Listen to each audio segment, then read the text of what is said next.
Un pharmacien, au quotidien, doit réaliser différentes préparations, comme par exemple du sirop, mais également les chimistes ou les scientifiques de manière générale réalisent également différentes préparations liquides, comme par exemple de l'acide chlorhydrique. Ils réalisent tous deux ce que l'on appelle des solutions. Mais au final, qu'est-ce qu'une solution? Eh bien, pour se le rappeler, il faut revenir un peu en arrière. On se souvient que dans la matière, on peut, en fonction du nombre de types de molécules qui vont composer cette matière, distinguer les corps purs et les mélanges. Du côté des mélanges, on peut retrouver des mélanges hétérogènes, si l'on peut voir à l'œil nu les différents composants, mais également des mélanges homogènes, si les composants ne sont pas visibles à l'œil nu. C'est au sein de ces mélanges homogènes que l'on va retrouver les solutions, c'est-à-dire un ensemble de solutés et d'un solvant. Le soluté étant généralement un solide qui va être dissous et le solvant un liquide qui va dissoudre. On est face à un phénomène de dissolution.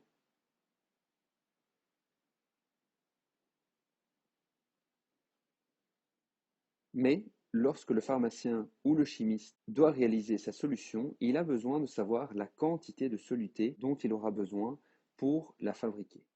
Il va alors utiliser une grandeur physique que l'on appelle la concentration massique. Cette concentration massique correspond à la masse de soluté utilisée par unité de volume de la solution.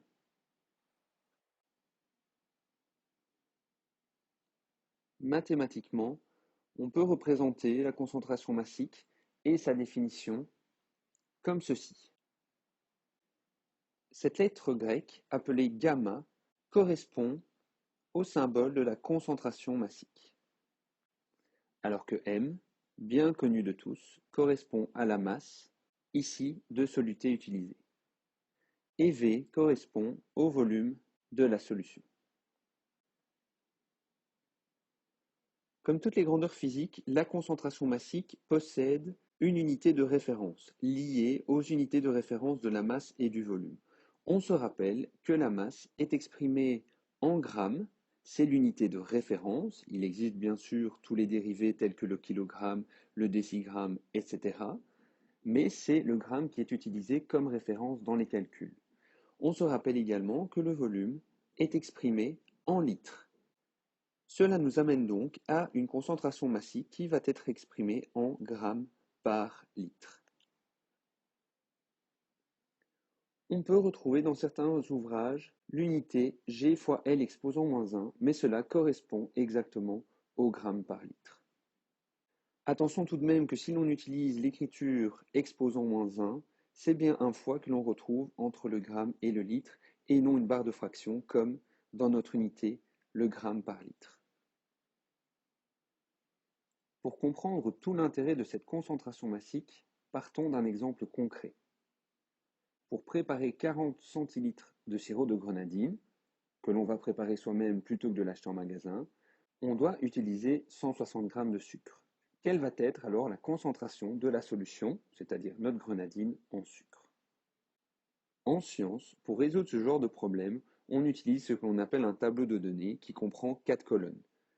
Une colonne donnée qui va reprendre les différentes informations que l'on connaît dans notre consigne de départ, une colonne inconnue dans laquelle on va y inscrire les différentes informations que l'on recherche et que l'on ne connaît pas encore, une colonne formule dans laquelle on va insérer les formules théoriques brutes que l'on va utiliser et que l'on connaît par cœur, et ensuite une dernière colonne résultat dans laquelle on va y inscrire nos différents calculs ainsi que la réponse finale.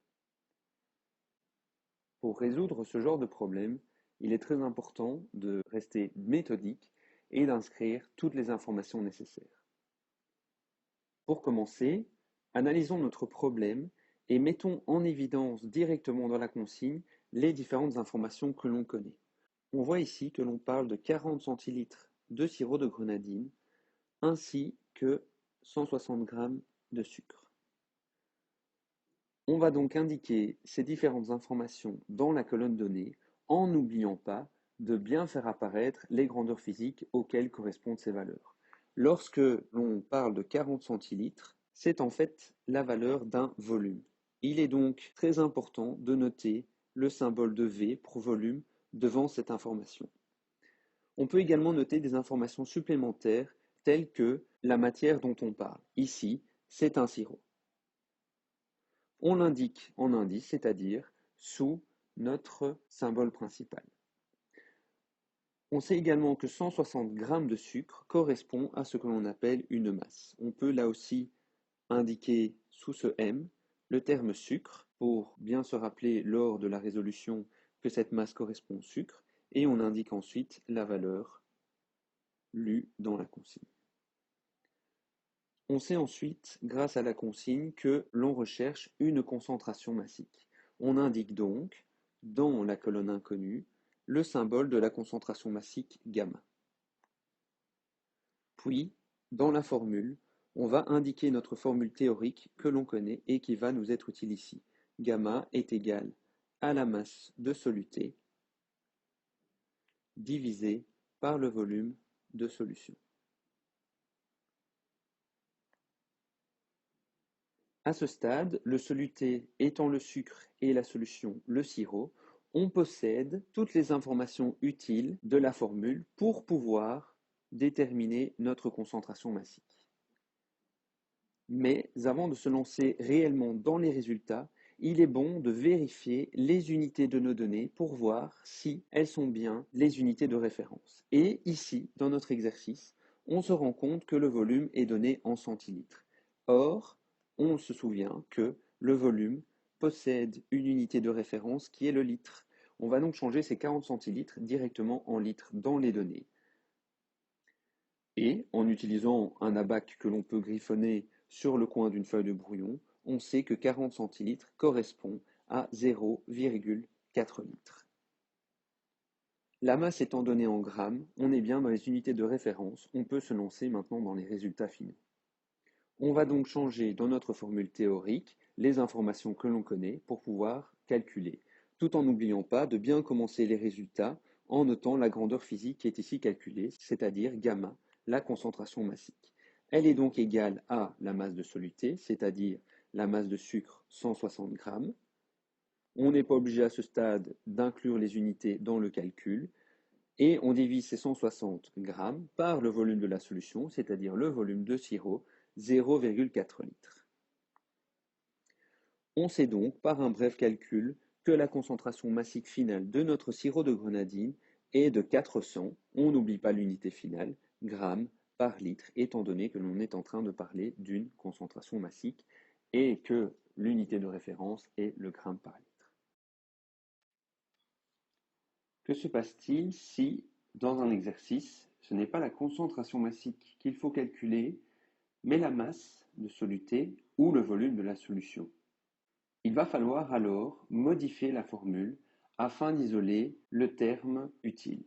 Pour cela, nous allons utiliser des subterfuges mathématiques utilisés également, par exemple, pour isoler x dans des équations à simple ou double inconnu.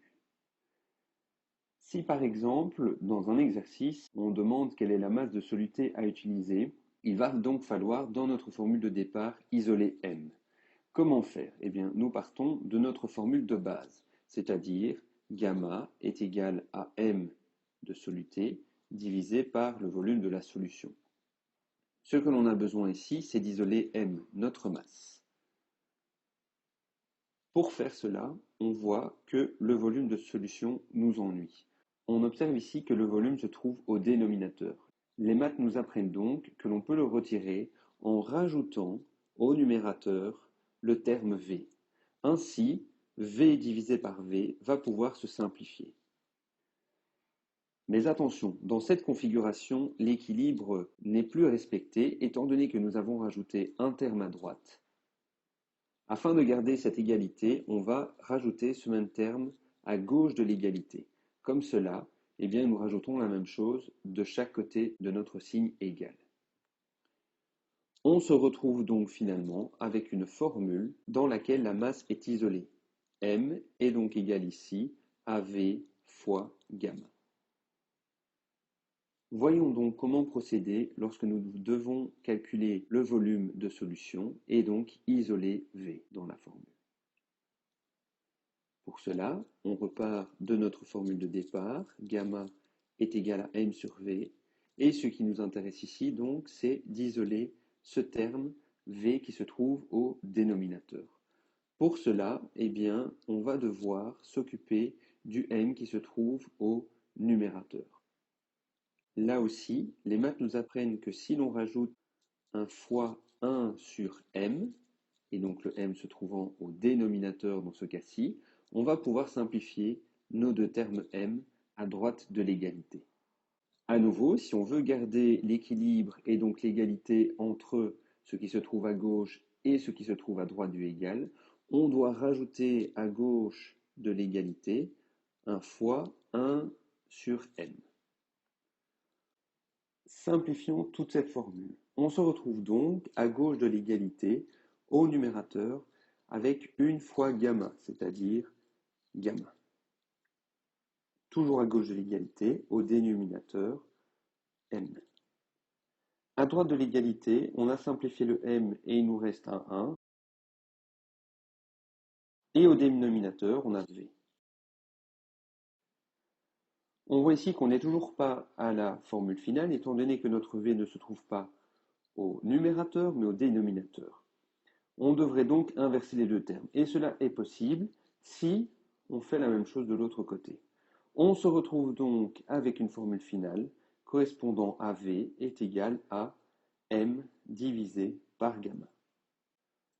On remarque donc ici qu'en partant de notre formule de départ que l'on connaît par cœur, on peut déterminer deux autres formules qui nous permettent d'un côté de calculer la masse de soluté utilisée, de l'autre le volume de la solution finale.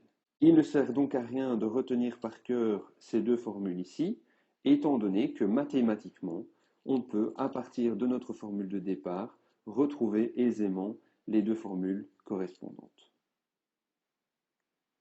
Que se passe-t-il si l'on divise une solution ayant une concentration massique connue?